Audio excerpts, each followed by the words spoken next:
la ciudad del Cusco, esto es Luces en la Ciudad, estamos a través de TV en Línea, mi nombre es Pablo Becerra, y hoy tengo la grata complacencia de tener al maestro universitario, historiador Martín Romero. Martín, bienvenido nuevamente a nuestro programa. Siempre grato conversar con usted y hacer pedagogía y docencia a través de la línea, que es lo más importante. Martín, hoy vamos a tratar un tema muy preponderante y sobre todo vamos a hablar de un gran hombre y historiador como es Jorge Flores. Primeramente, ¿quién es Jorge Flores? Para que las generaciones presentes y del futuro lo conozcan. Quisiera primero hablarte también, para entrar al tema, para decir quién es Jorge Flores, de lo que ha significado su presencia en el estudio del mundo andino. Para entender a Jorge Flores y su obra, es necesario entender cómo antes se miraba el mundo andino, porque tú sabes perfectamente que de la mirada que tú tengas depende lo que mires, valga la redundancia.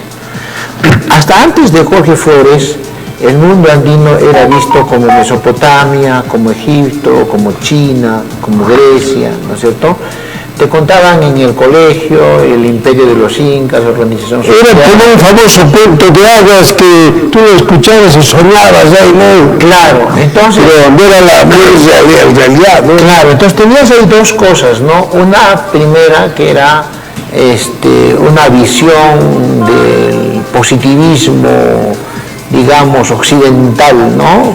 Capitalista, ligado al capitalismo, donde las culturas solo eran válidas por la raza, fíjate, subrepticiamente te decían, tú eres civilizado y tú eres bárbaro o salvaje, y la otra era el materialismo dialéctico histórico, que te decía que las culturas se definen por su modo de producción, sus relaciones de producción, sus contradicciones entre fuerzas productivas y relaciones de producción, ¿no?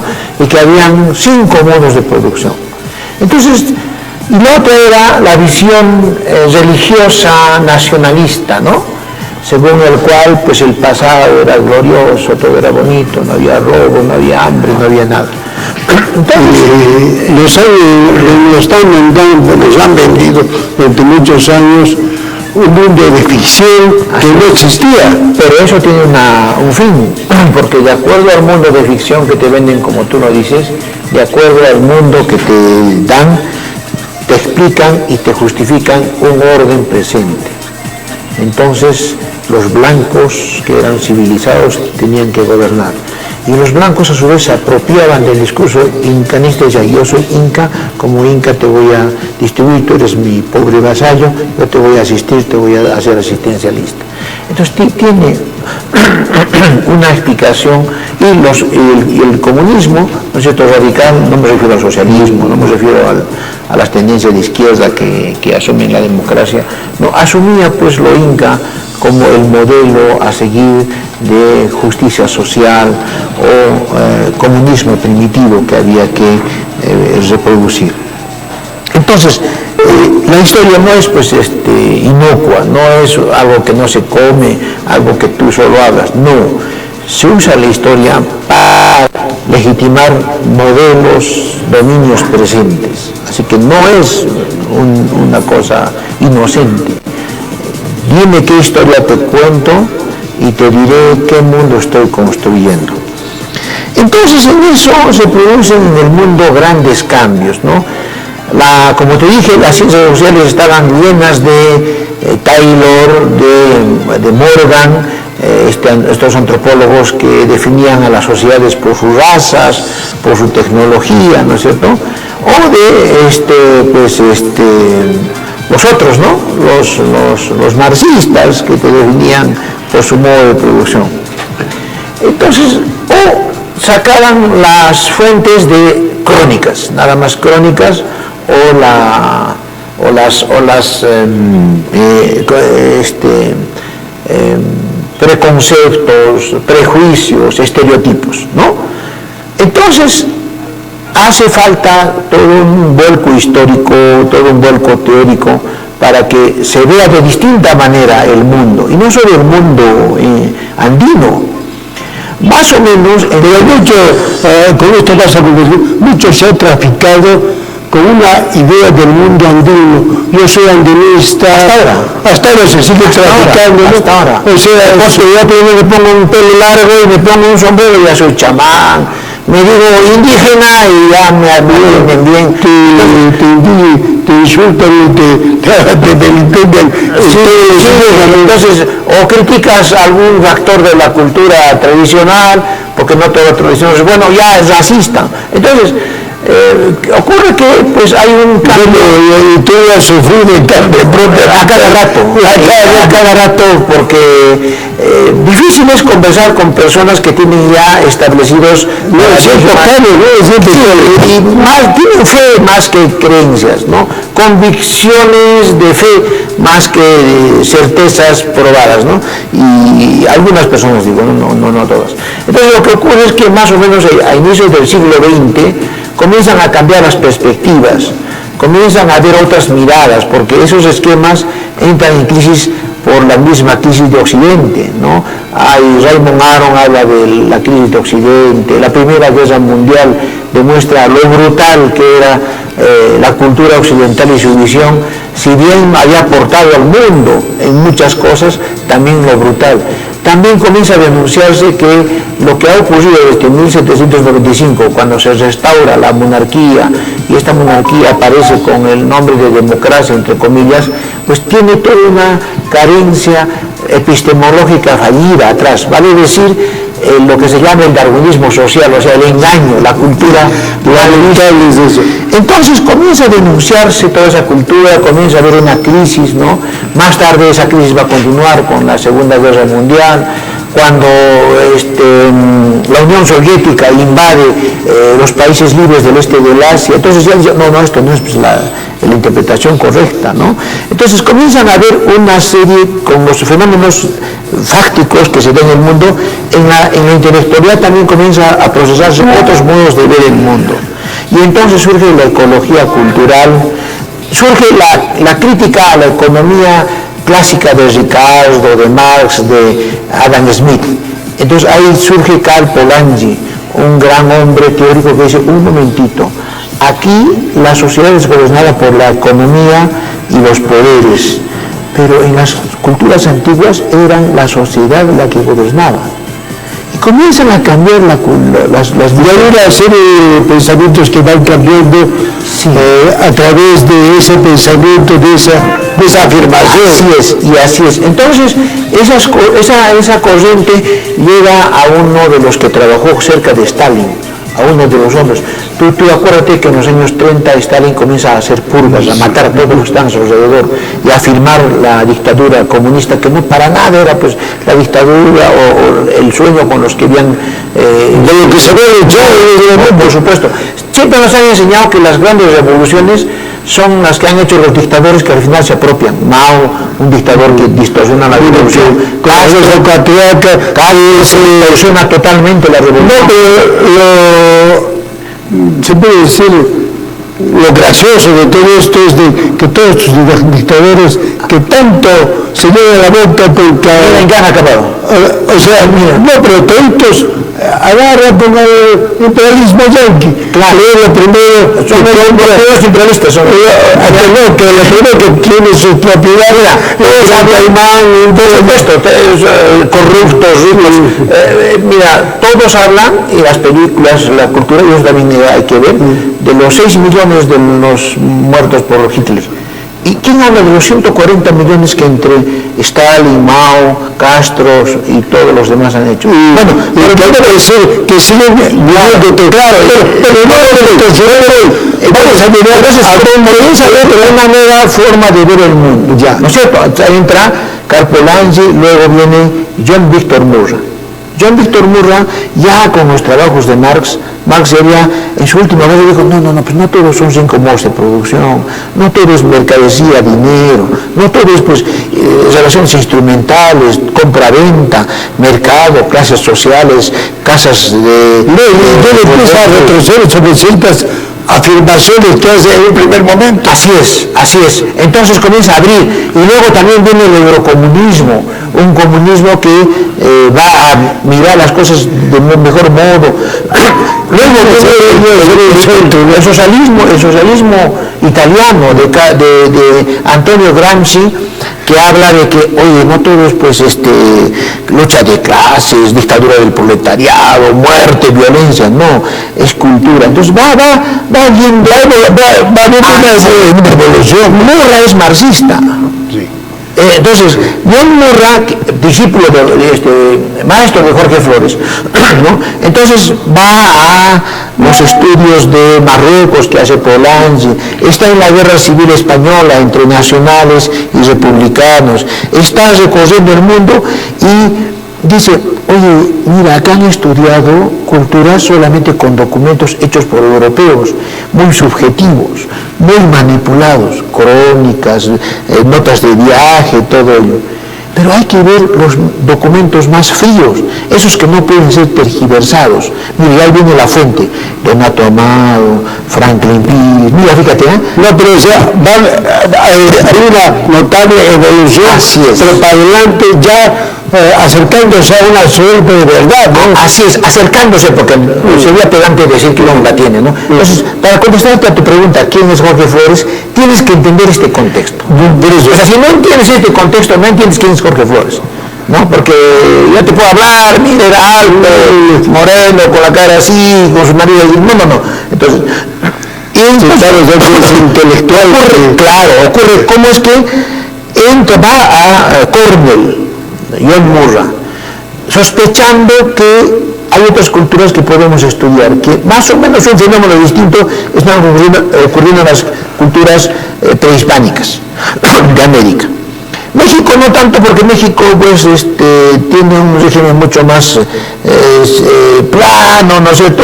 Ahí no hay mucha complicación. ¿Qué es lo que te complica? ¿Qué es lo que te da un esquema distinto para estudiar? Los Andes. Porque todas las culturas, fíjate, cómo interviene la ecología en la historia. Todas las culturas que han sido estudiadas están en plano, ¿me entiendes? Con una temperatura muy buena, los ríos inundan, prósperos, y los 3 tipos agarran, esclavizan a los demás y los hacen imperios, ¿ya? Pero aquí en los Andes no tienes eso. O sea, no tienes. ¿Qué pasa cuando tú agarras y vuelcas la mirada a una civilización que se ha desarrollado en los Andes, que está arriba de los 2.000, 3.000, 7.000? Mira, no tienes en los Andes lo que tú encuentras en Mesopotamia, en Mesoamérica, no tienes. Tremendas. Es casi al nivel del mar. Claro, pero tienes ahí solo, acasito un poquito, camellos, acasito unos guachitos de papa, más acasito que quinoa, frijolitos más acá en los valles calurosos, maicito en los valles interaninos, si es que hay agua. Ya tienes madera, tienes pescado, coca, ají, ¿no es cierto? Yuca aquí, pero poquititos. O sea, no puedes cargar tampoco todo, porque está a esa altura. A este lado, a la yunca, porque es mamayunca, tienes pescado, tienes algodón. O sea, pucha, entonces, oye, ¿cómo acá han administrado una tremenda civilización si no tienen las tremendos recursos que tenían los otros? Entonces comienzan a dar vueltas por dónde viene la cosa. Ya lo estudian entonces, y Jorge Flores lo hace eso, después se llama etnohistoriador, por eso aporta mucho Jorge Flores. Fíjate, todo lo que estoy hablando es lo que Jorge Flores hace, ¿eh? Te estoy hablando, pero en términos de producción científica. No, pero estamos llegando a la materia. Claro, entonces, ¿qué hago yo? ¿Qué hago? ¿Cómo estudio los Andes? Ya no voy a trabajar los grandes narrativas, porque después me doy cuenta que las crónicas son documentos personales, es como un alegato judicial que yo hago para que me des una exoneración, una tierra. No, crónicas con mucho cuidado. O sea, no lees cartas, porque hay que ser prudente, pero con mucho cuidado. Voy a ir a los documentos fríos. Oiga, si un funcionario no cuenta para adelante, pero esa es una España que ya no es España, porque ha sido ocupada por ingleses, holandeses, mercaderes, ya, o sea, la España de la que te hablo, de 1570 con el rey de Toledo hasta 1740 con Carlos II, los Habsburgo, antes de los Borbones, es una España cultísima, que tiene que ser colonia, tiene que ser objetivo, manda a los más fríos manda. Y estos fríos comienzan a trabajar lo que se llaman informes, visitas, tal y cual es. A ver, voy a coger a un curaca que me ha colaborado contra los incas. ¿Cómo producían acá? Oiga, usted dice, allá yo estoy en el frío. Entonces, tenías que comer el ají para que te dirigiera. El ají era importante. Por eso que elegante incluso el ají. Necesito coca porque a veces me canso, no tengo comida y necesito. Entonces, la famosa coca, la famosa cripta y todo eso. Entonces comienza a ver, ay, cómo es la estructura, pucha. Esta es otra cosa. ¿Y cómo hacen para que tú para que todo funcione, ¿no? Para que todo funcione. Hacemos un parentesco artificial. Ahí viene el parentesco cultural. Ay, pucha, entonces se organiza. ¿Y quién es el que manda? No es el que más o menos mira cómo funcionan las cosas. O sea que no hay acá un poder de castas. No, es circunstancial. Es quien mejor mira las cosas, porque si no miras bien, todo se derrumba. No mantiene la organización. Así es. O sea, la pirámide tiene que existir, tiene varias. Así es. Eso es Jorge Flores. Yeah. Pero Jorge Flores dice, oye, esto es el prehispánico. Yeah. Voy a entrar a ver cómo está ahora. Entonces comienza a trabajar así en la ciudad y ve, por ejemplo, en el Corpus, y ve en el Coyorite, en los pasos ceremoniales, en todos los estudios del Señor de los Temblores, en todos los temas que trabajo, porque es vastísima sobre eso. Oye, esa misma lógica, pero de otro modo, la misma lógica, el mismo centro de lógica, lo están empleando en el Corpus, lo están empleando en los cargos, el Coyorite, ¿no es cierto?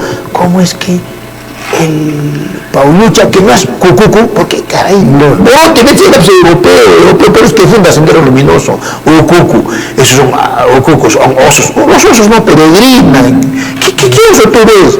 ¿Acaso el oso ha cumplido el papel que cumple el camelino? Primero comida, el hombre comenzó a subir a los Andes mirando un camelino.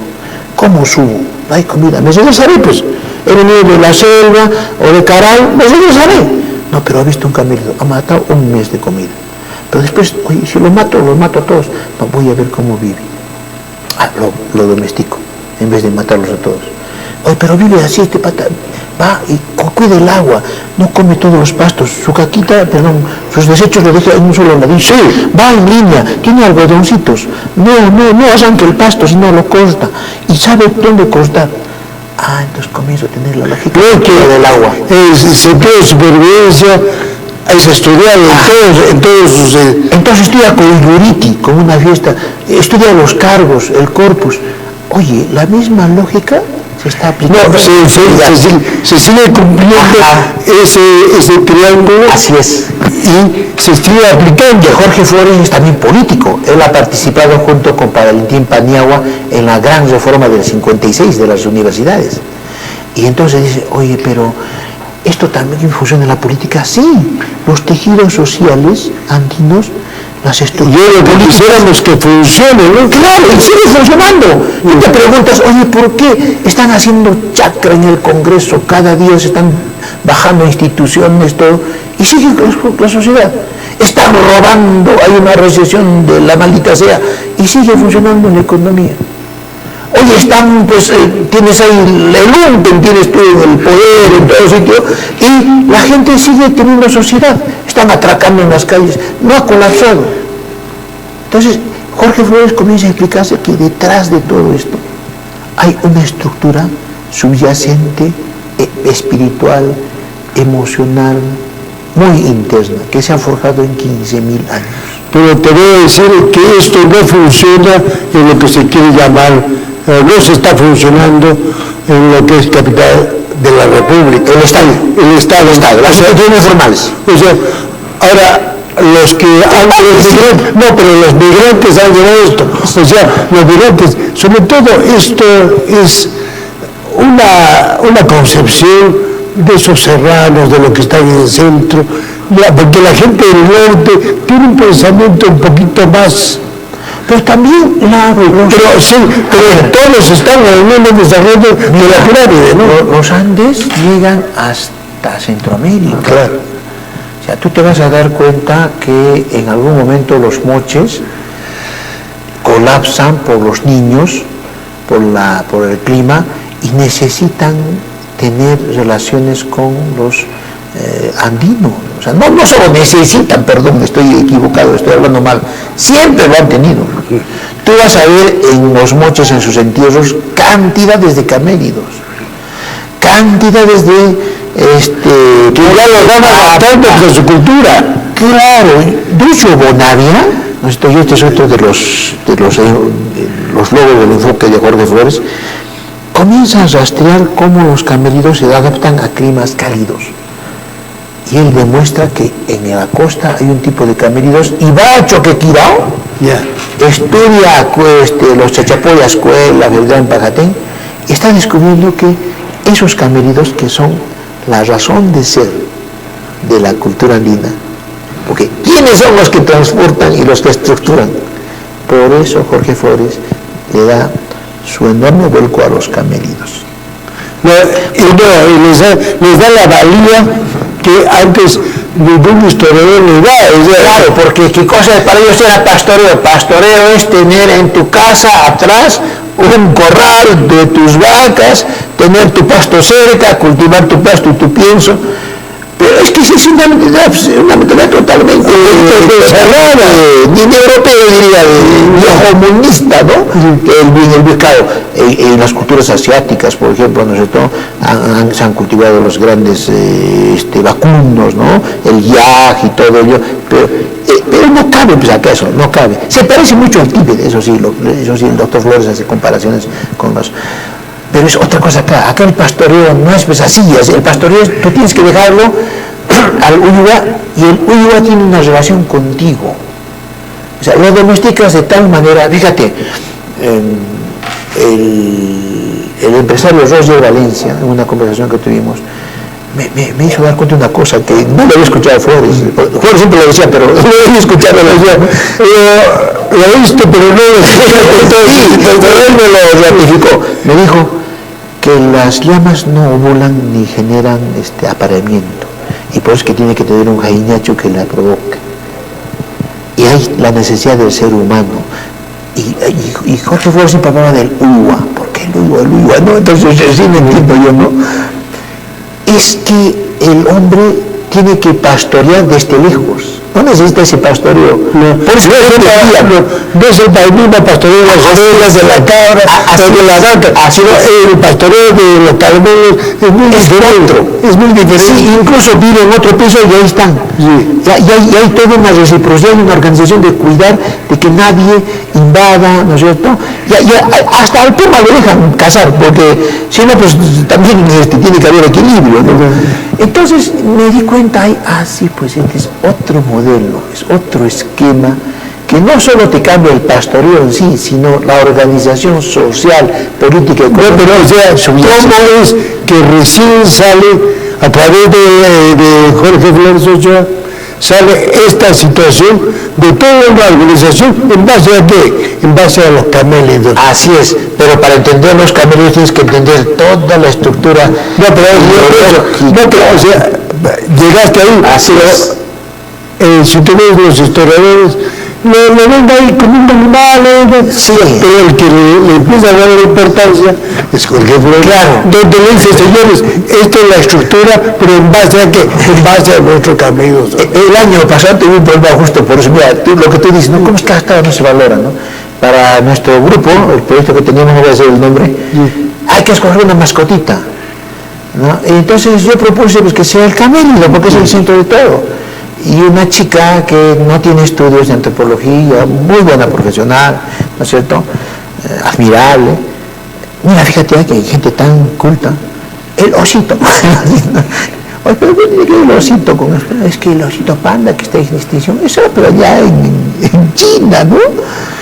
Aquí es el camélido que está... no nos olvidemos que todavía hay que cuidar. Sí. O sea, nuestra vicuña. Así es. El famoso guanaco que está en vías de... Y consumir su carne, porque mira, la vez pasada yo no quería, mi mamá, yo le cocino a mi mamá, pero le cuido, ¿no? Cuando me toca, me gusta cocinarle, ¿no? Porque tengo para ahorrarnos. Y yo quiero una de quinita, me dicen, una sopita de quinita. Entonces, compras corderito. Ya voy yo a comprar corderito. ¿Cuánto es? Está 19. Y otro, 16. Entonces voy. Primero 16, después 19. Hoy tan caro. No, el otro tiene de camello nada más, de alpaca nada más, o sea, ¿te entiendes? De alpaca nada más. Entonces me di cuenta cómo era una señora del campo, una señora nuestra, como nosotros. En los prejuicios contra la comida andina, contra la comida de cholos, el kiwicha, si no hubiera sido Alan García, la quinoa, si no hubiera sido Martín Heredia. Yo tengo una famosa anécdota de eso. Después del famoso paquetazo de Fujimori, al día siguiente, nos vamos al mercado de San Pedro, pues a Cascaparo, que habían sacado todo, y el poco dinero que teníamos del día anterior, que era millones, al día siguiente no valía nada. Y agarramos, nos miramos, y como así, despreciando carne de alpaca. No más. Qué cosa. Y tuvimos que comer porque era más rico. En ese momento era lo que nos alcanzaba, por lo menos, ¿no? Pues muy bien. Después agarra, pasan los años, y con mi esposa, antes diciendo, oye, ¿te acuerdas del cine? Pero yo sigo comprando, ahora yo sigo comprando, porque ahora están los mejores de una de las carnes. Entonces yo creo que toda esta visión, toda esta forma de ver lo andino, ¿no es cierto?, que incide en lo político, en nuestra vida diaria, en cómo organizamos nuestra vida, cómo te proyectas para el futuro, estos lazos que tú tienes, estas amistades, este proyecto político que tenemos, no podría ser posible sin esta mirada de Jorge Flores, ¿no? No, pero eso, o sea, él revoluciona toda la situación y toda la vista que teníamos hasta ese momento. Claro. Por eso, la misma historia, todo lo que se había dicho hasta ese momento, con la llegada de la obra de Jorge Flores Ochoa, se revoluciona y se voltea muchas cosas. Sí. Bueno, pero mira, genios tienes un montón, sí. Fríos que han dado su obra y han pasado desapercibidos por su impronta personal, pero genios y a la vez con ese carisma de santidad, con esa calidad de persona. No, sobre todo sentarte, muchas veces nos compro la suerte de sentarnos en las gradas de la catedral, y después de haber hecho la visita al Taitacha, conversar con él de todo lo que significaba esto, ya cuando te explicaba de todo lo que existe en nuestra catedral, tú agarras y decías, eso no lo hace cualquiera, eso los científicos se ponen así, ¿no? O sea, tenía, como yo siempre digo, la humildad de los grandes. Sí, porque generalmente los grandes científicos ya, digamos, perciben su grandeza, y comienzan a entrar a otros aspectos, ya a los aspectos del poder. Y a ver eso, o sea, todas las veces que yo lo conocí a Jorge Flores, o sea, con esa humildad de los grandes, de absolvente la pregunta, entonces nosotros, o sea, no solamente como periodista, sino como personas, la mayoría de los científicos, o casi todos, entran al poder, a estructuras oscuras, y para eso necesitas deshonestidad, para eso necesitas dejar tus principios. Es más, la mayoría de ellos termina vendiéndose a la línea que te da el poder y dejas de ser objetivo y dejas de mirar con claridad. Jorge Flores, no. No, que nunca así le dieron un puesto, toma esto, y él se notaba que de alguna manera le iban a decir, cambias Tito, tu línea. No. Muchísimas gracias, te lo digo. Y ni siquiera te conocía, alguien le preguntabas y se sentaba contigo en la catedral, en las gradas, donde sea, 2 horas, 3 horas, y tú decías, ¿y este hombre de qué vive? ¿Tendrá clases? Me está dedicando, no me conoce. No, te dedicaba todo el tiempo del mundo y te explicaba y te daba una clase maestra, una clase de todo lo que él sabía. O sea, y los que he tenido en la vida le han dado de corazón sin que él haga argucias, muelas debajo de los homenajes es por de cara, así, abierto. ¿Ya? Porque él nunca vendió su idea. Bueno, o sea, fabricado premios para él. Bueno, vamos a hablar en nuestra segunda parte de qué cosa es el Tincuy. Pero vamos antes a una corta pausa comercial y volvemos.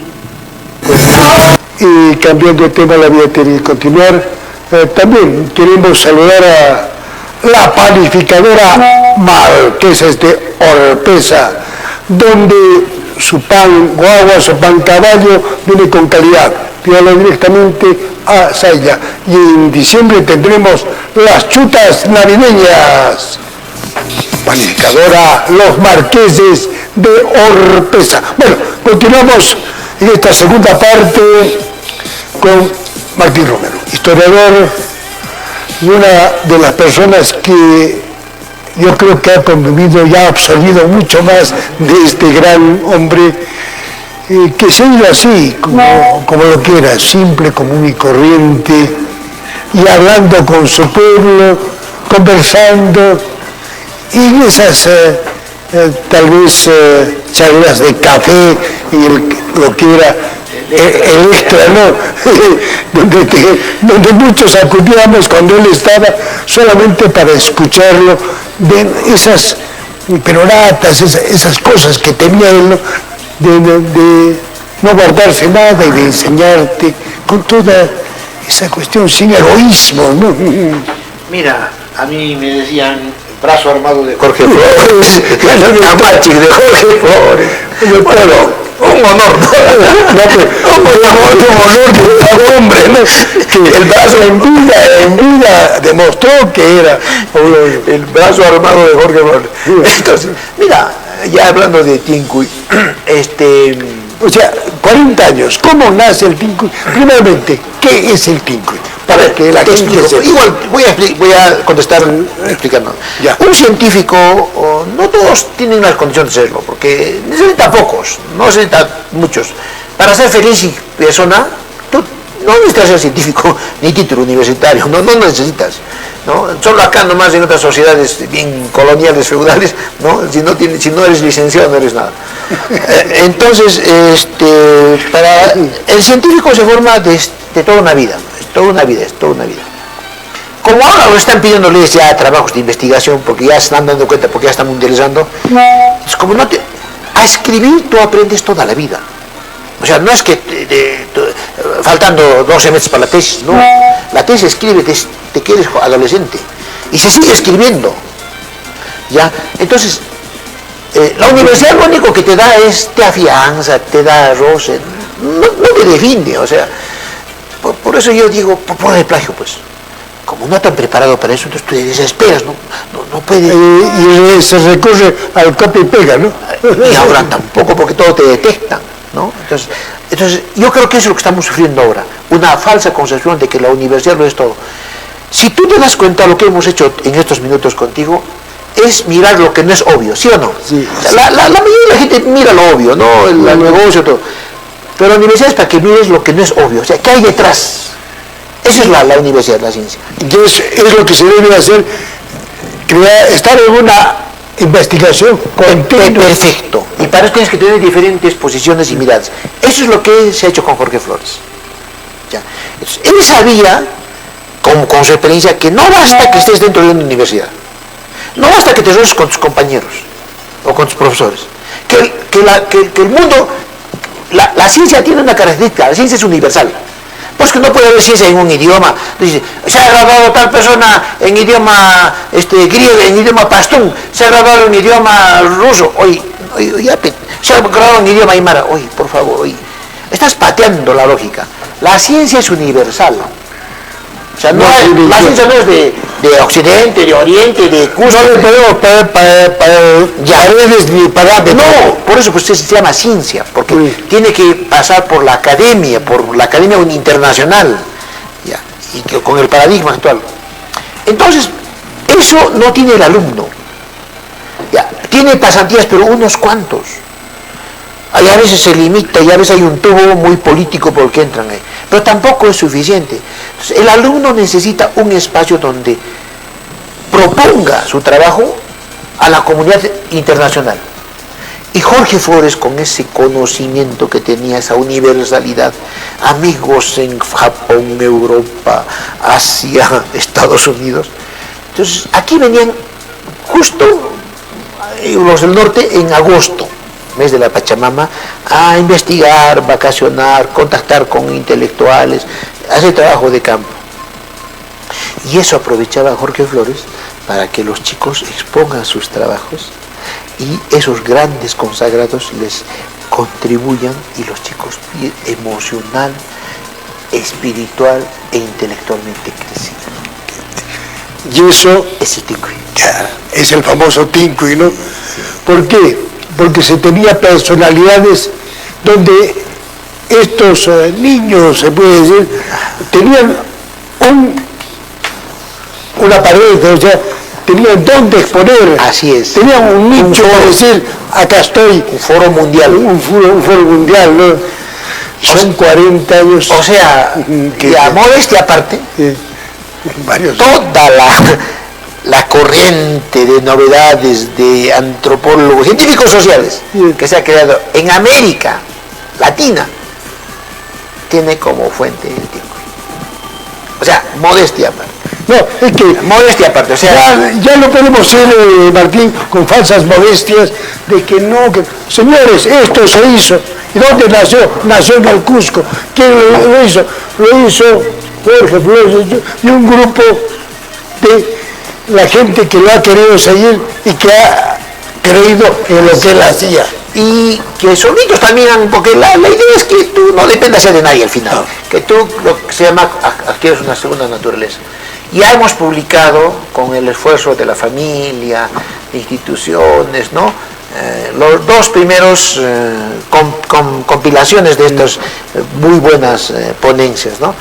Y yo quiero agradecer públicamente, no tengo nada, no es que yo haya trabajado ahí o tengo una publicidad, a la Universidad Andina del Cusco. Muy bien, en buena hora. A la Universidad de la señora Yanira Bravo, una persona visionaria, a su equipo, que han acogido esta última, porque vamos a seguir todavía compilando, ¿no?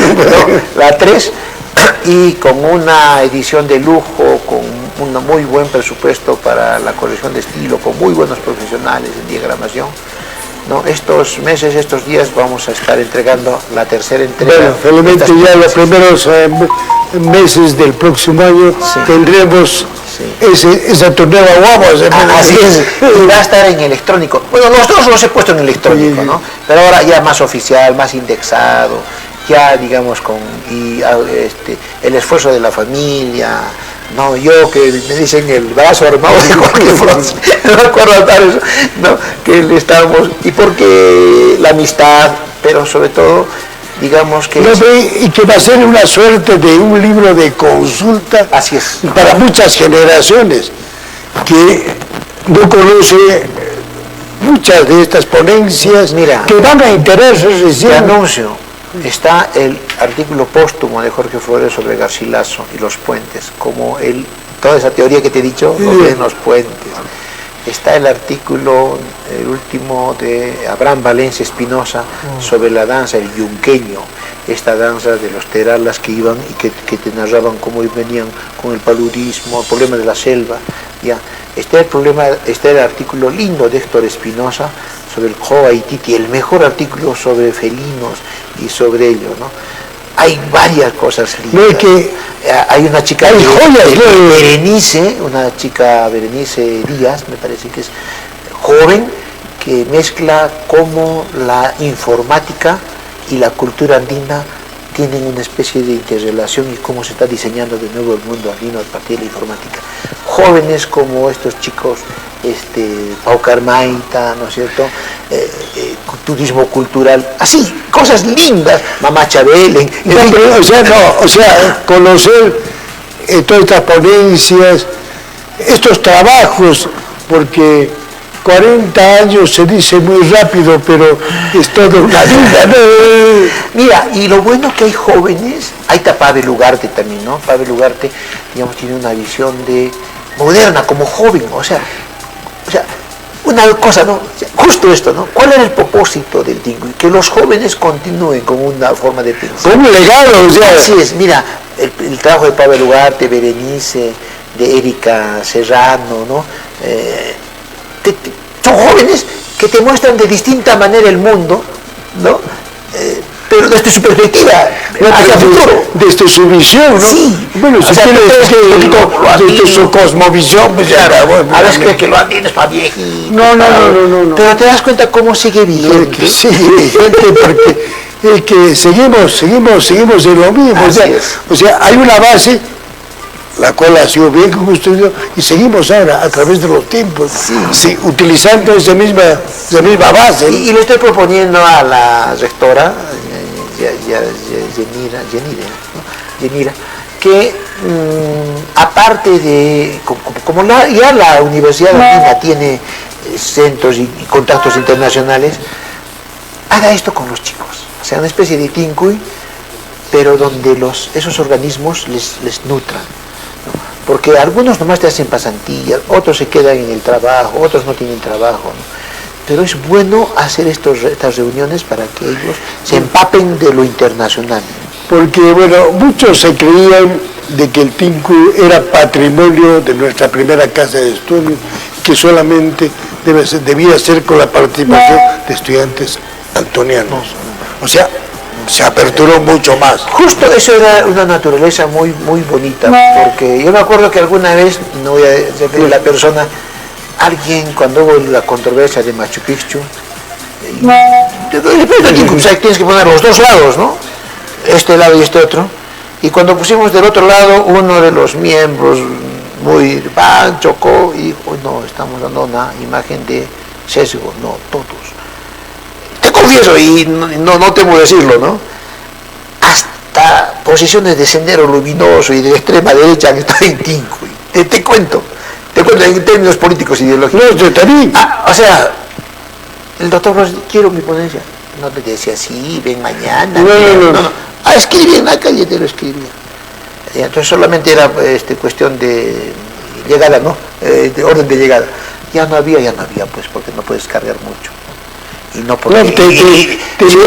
Sí, una persona que recién está, quiero, ya te pones... pero mira, tiene que ser de lo andino, un poquito estructurado, se esforzaba así, ya. Y te lo escribía en la calle, te escribía. Entonces no había pues así. Te estoy diciendo, ese era Jorge. Entonces, un hombre universal, ¿no? O sea, verlo en la plaza, sentarte con él, robarle unos 10 minutos de su vida. Y te lo daba. Todo el corazón. Doctor, ¿se puede hablar con usted? Ya estás viniendo con micro, creo. No, vamos a hablar de esto, me regala usted 3 minutos, sí.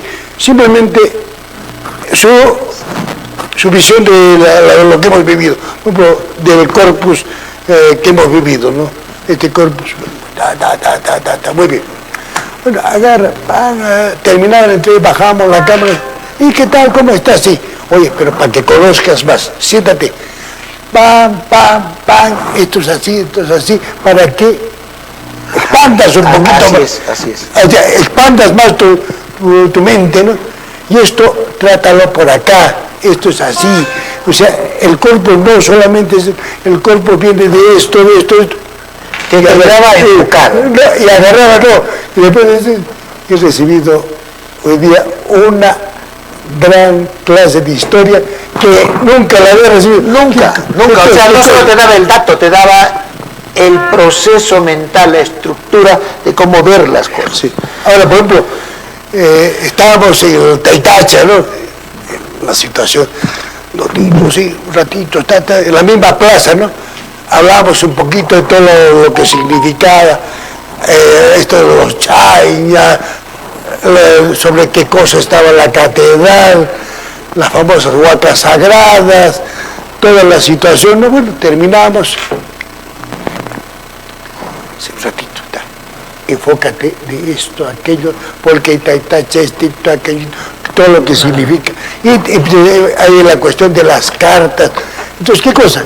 En el momento de ya cuando te retroalimentabas, tenías pues toda otra visión de lo que era el recorrido del Taitacha, ¿no? Te daba visiones, no te daba dato por el dato, te daba la visión lógica. O sea, por eso pues, entonces, ¿qué cosa? Tenías en 5 minutos, en 10 minutos, habías enriquecido toda tu transmisión, ¿no? Así es. Ese era. O sea, te daba puntos de vista, miradas, enfoques epistemológicos. Por ejemplo, ahora el Inti Raymi, ¿no? La forma como lo veía el Inti Raymi, o sea, en su primera parte, nunca ha estado de acuerdo con ciertas esas cosas que hacen ahí. Y todavía quieren patentar el error. Hay tantos Inti Raymis. Pero no estaba muy de acuerdo con esos cambios medios truculentos que se hacían, ¿no? Y sin escénica, sin fundamento, porque si quieres cambiar algo y reinterpretar, tienes que tener pues, la base, o sea, cualquiera no reinterpreta. No. Un Paul Muriel necesita conocer de música, un Andrés Río desinterpretará La Nubia Azul, pero te lo hace con conocimiento de músico, ¿no? Y acá hay cualquiera, es un estudio que viene atrás, ¿no? Sí. ¿No? O estos artes de Van Gogh, nuevos Neo Van Gogh, son pues pintores grandes que te lo hacen la recreación. No, pero qué cualquiera te lo hace. No, pero no se trata de hacerlo por hacer. Sí. Ahora, porque bueno, yo hice 2 cursitos de teatro, entonces ahora voy a reformar todo el... Claro, ya me creo que humildad, tranquilito nomás. Tranquilo, o sea, también vas a reformar, pero ¿sobre qué vas a ver? O sea, o como los comunistas radicales, no, voy a cambiar el mundo, y tú has cambiado, si sigues viviendo en la casa de papá, te da la propina, y todavía robando todavía cuando trabajas con tu relojito Rolex. ¿Conoces la hoz y el martillo? Has usado, pero realmente... No, pero o sea, ¿por qué muchas veces, por qué la significancia de la hoz y el martillo? ¿Conoces realmente? No, o simplemente... Más que conocer, ¿has trabajado con eso alguna vez? Bueno, entonces yo creo que es eso. ¿Alguna vez cortó siquiera el jardín de tu casa? O el jardín... Y todavía sigue atendido por su papá, lava la ropa a la mamá. Bueno, en fin, pero creo que ese es Jorge Flores, ¿no? Un hombre íntegro, ¿no? Que no solo es su alegado mental científico, sino su presencia como persona. Y eso en el mundo encuentras 1 o 2 cada 2000 años. Sí. No, y hablar políticamente con él pues era una persona que no necesitaba levantar la voz, que tú sabes, nuestros amigos con toda su tranquilidad, pero con toda su tranquilidad, sí.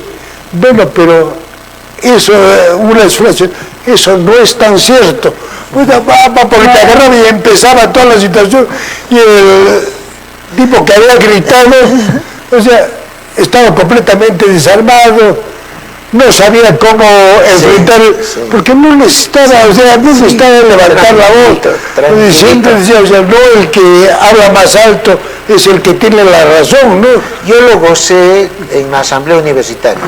Yo fui miembro de la Asamblea Universitaria entre 86 y 88. Ya lo has visto. Y eso es un espacio político. Así te quedas así, discúlpame. Sí. No necesitaba insultar ni agresión. Nunca a él sí lo agredía. Yo sí. No, pero agarrar ni siquiera sarcástico. No, mira, así, ya está terminado, sí. Ahora, no sabes ni siquiera lo que estás diciendo, porque la palabra que has utilizado desbaratada y había pues energúmenos que respondían, peor son cosas. Yo me acuerdo, ya terminó, sí, ya. Ahora te respondía pues con fundamento de causa, con una situación estructurada. Que no es necesario insultar, porque el que insulta, el que levanta la voz, es el que tiene el argumento. No.